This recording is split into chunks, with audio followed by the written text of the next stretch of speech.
Ustedes, si alguien les preguntase en el día de hoy, ¿usted es salvo?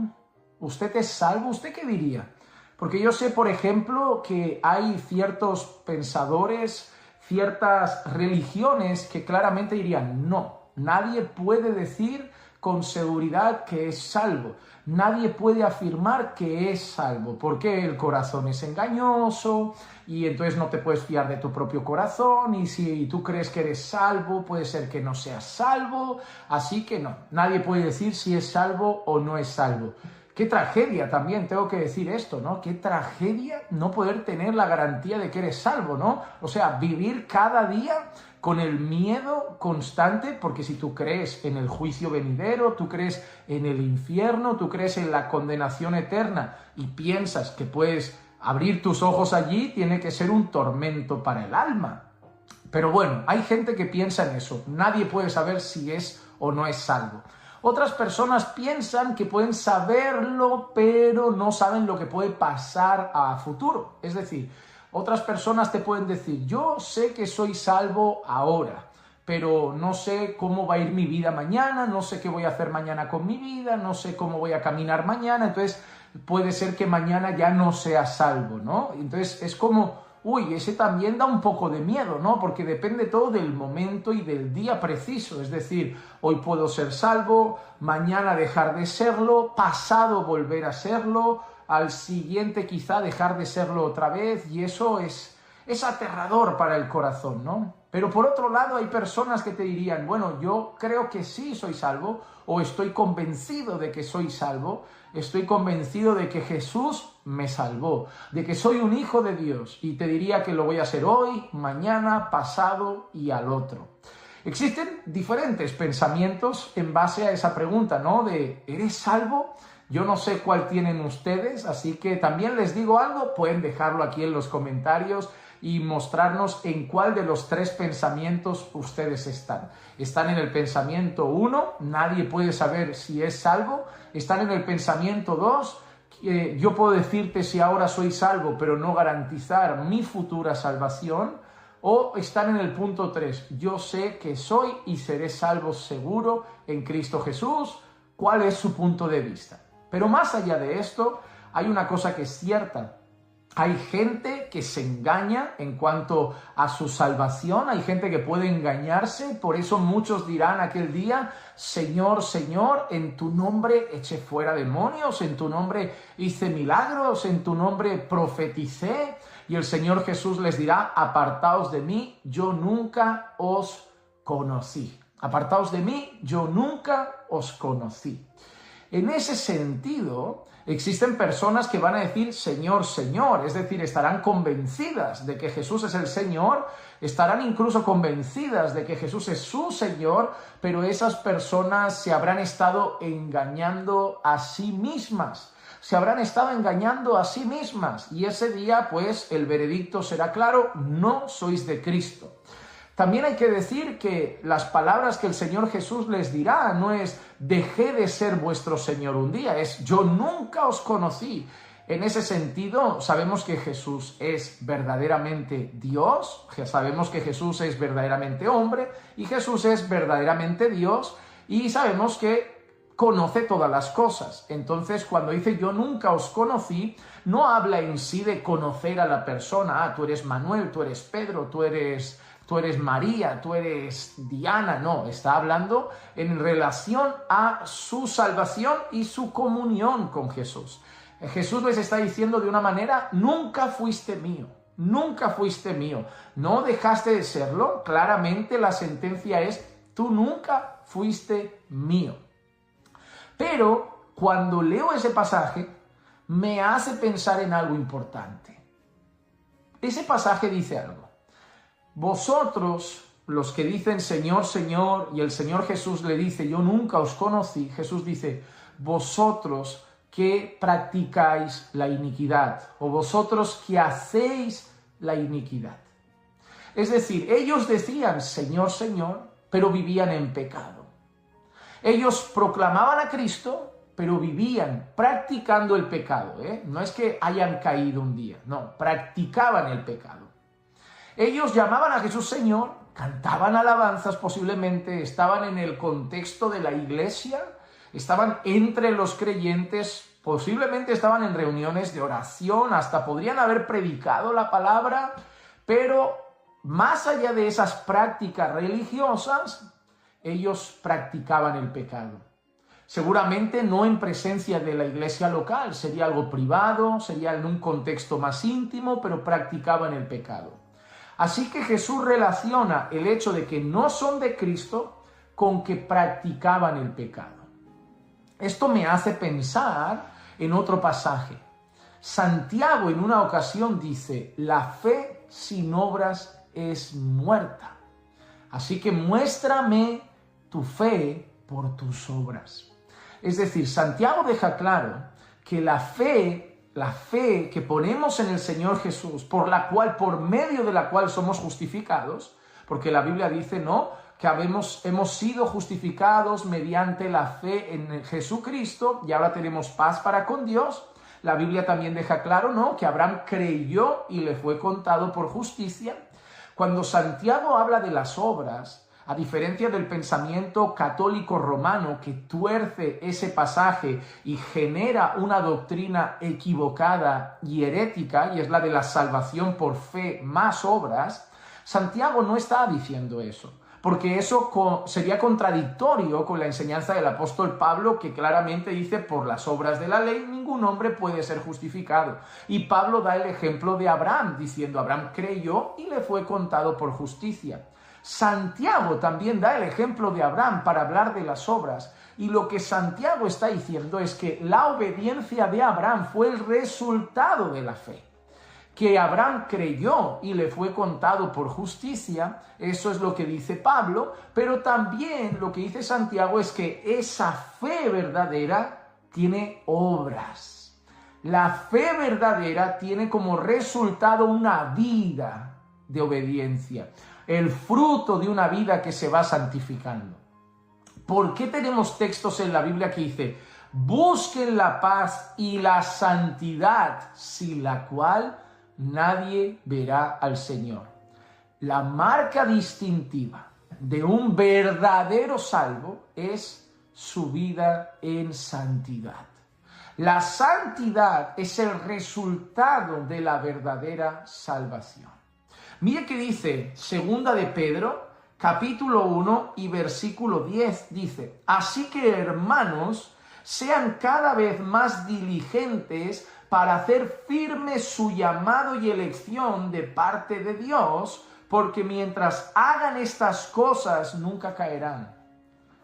¿Qué quiere decir Pedro cuando le dice a los creyentes, sean firmes en hacer evidente su llamado, en hacer evidente su elección? ¿Qué dice Pedro? Pedro de alguna manera le dice a la iglesia, le dice a los creyentes, haced evidente, que se note que sois el pueblo escogido de Dios. Haced evidente que sois los llamados de Dios. Haced evidente que sois el pueblo escogido por el Señor. Si tú lees un poco más arriba, Pedro llama a los creyentes a buscar ciertas virtudes, añadir a su vida ciertas virtudes. Es decir, Pedro habla de ciertas características propias de la vida de un creyente. Y entonces dice, haced evidente vuestro llamado, haced evidente vuestra elección. Es decir, Pedro une ese estilo de vida con la evidencia de la salvación, la evidencia de que somos de Dios. En otra ocasión, en la Biblia dice, vivid de la manera digna de vuestro llamado. Es decir, si sois salvos, si realmente sois pueblo de Dios, si realmente sois hijos de Dios, vivid de una manera digna de ello. Es decir, los hijos de Dios tienen una manera peculiar de vivir, y es un hambre y sed de justicia. Un hambre y sed de justicia. La Biblia habla de eso en el Sermón del Monte. Bienaventurados los que tienen hambre y sed de justicia. Jesús, en ese contexto, habla a sus discípulos de que una peculiaridad del verdadero discípulo de Cristo, del verdadero creyente, es que tiene hambre y sed de justicia. Y ese hambre y sed de justicia se refiere al hecho de ¿qué? De hacer la voluntad de Dios. El verdadero creyente tiene hambre y sed de hacer la voluntad de Dios, de glorificar a Dios con su vida, de que su vida esté rendida en obediencia al Señor. Por eso, cuando nosotros vemos a Jesús diciendo, yo nunca os conocí, Jesús les dice algo que es evidente para ellos. Vosotros que practicáis la iniquidad. El apóstol Juan dice en una ocasión, el que practica el pecado es del diablo. Por lo tanto, hermanos, nosotros debemos tener claro que una de las cosas que a nosotros nos sirve para verificar nuestra verdadera justificación es nuestra relación con el pecado. No es solo nuestra relación con la oración, con la lectura bíblica, con el congregar, con la iglesia, es nuestra relación con el pecado. ¿Por qué tú dirás? Yo voy a las reuniones de oración de la iglesia, yo voy al culto de la iglesia, yo participo en un ministerio de la iglesia, pero en casa practico el pecado. Ojo, no estamos hablando de que has podido caer. La Biblia enseña que el cristiano puede caer. Pero, ¿cuál es nuestra relación con esas caídas? Lo odiamos, nos pesa, nos duele, quebranta nuestro corazón y corremos a Dios nuevamente buscando ser restaurados, fortalecidos, levantados, pero no llevamos una vida de pecaminosidad, no llevamos una práctica de pecado en nuestra vida.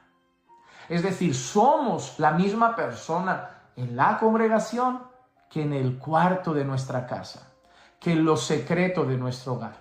Nuestra justicia, nuestra obediencia, nuestra búsqueda de hacer la voluntad de Dios no es solamente externa. Jesús le dijo a sus discípulos, vuestra justicia debe ser mayor que la de escribas y fariseos. ¿Qué quiere decir Jesús? Bueno, los escribas y fariseos aparentaban, ¿verdad?, mucha piedad con sus ropas, sus largas oraciones en las plazas públicas, su apariencia externa, pero Jesús, ¿qué les decía? Laváis el vaso por fuera, pero por dentro sois sepulcros blanqueados. ¿Qué quería decir el Señor Jesús? Vuestra justicia debe ser mayor que la de escribas y fariseos. ¿Pero cómo, Jesús? Bueno, mira lo que te digo. Ellos solo cuidan la apariencia. Vuestra obediencia, vuestra búsqueda de hacer la voluntad de Dios tiene que ser sincera, de corazón. Tiene que ser fruto de un deseo genuino de vuestro corazón de hacer la voluntad de Dios. Ellos solo se cuidan de no adulterar en el acto. Yo os digo que el que mira y codicia y adúltero, yo os digo que vosotros debéis luchar para no tener codicia en el corazón. ¿Recuerdan todas esas palabras que Jesús empieza a decir a sus discípulos? Entonces, Jesús quiere que la vida de obediencia, el hambre y sed de justicia que tienen sus discípulos sea genuino, de corazón. Por eso les dice que debe ser superior a la de escribas y fariseos. Por eso también dice, cuidaos de no practicar vuestra justicia para ser vistos por los hombres. De otra manera, ya tenéis vuestra recompensa.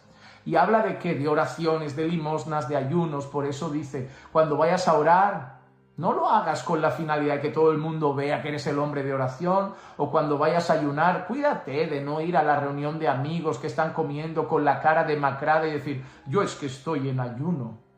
Cuídate de no buscar el aplauso de los hombres, de no querer aparentar una espiritualidad ante ellos. Que tu búsqueda de Dios, tu búsqueda de obedecer y de honrar a Dios sea genuina y de corazón. Nuestro deseo por santidad, nuestra lucha contra el pecado, nuestro aborrecimiento del pecado es una evidencia de que Dios ha obrado en nuestro corazón. La obra de Dios en nuestro corazón no se queda solo en el corazón, se traduce en una obediencia que queremos llevar a cada área de nuestra vida. Por eso queremos mirar ahora otras cosas en la tele y nos cuidamos de lo que vemos y cuidamos nuestras palabras, cuidamos el lenguaje que utilizamos, las conversaciones que tenemos, cuidamos que escuchamos en la radio de música, cuidamos lo que entra por nuestros oídos, cuidamos a dónde vamos, cuidamos el ambiente en el que estamos, cuidamos todo, pero no no por querer aparentar, porque hay un deseo genuino en nuestro corazón de agradar a Dios. ¿Por qué? Porque Él ha quitado el corazón de piedra, nos ha dado un nuevo corazón de carne y nos ha dado su Espíritu para que ahora podamos andar en sus caminos. Aquel que está en Cristo, nueva criatura es. Las cosas viejas pasaron, todas son hechas nuevas. La pregunta no es si todas esas cosas te van a llevar a ser salvo. La pregunta es si haces esas cosas es porque verdaderamente eres salvo. Esas obras son el resultado, el fruto de una verdadera obra de regeneración hecha por Dios en tu corazón. Esas obras son el resultado y la evidencia de que Dios te ha dado un nuevo corazón. Por eso hoy te llamo a parar y meditar en tu vida, en tu relación con el pecado. Hoy no te pregunto si estás yendo a los cultos, que es importante. No te pregunto si estás orando, que es importante. No te pregunto si estás viendo buenas predicaciones, que es maravilloso. Te pregunto cómo está tu vida de santidad. Te pregunto cómo está tu relación con el pecado.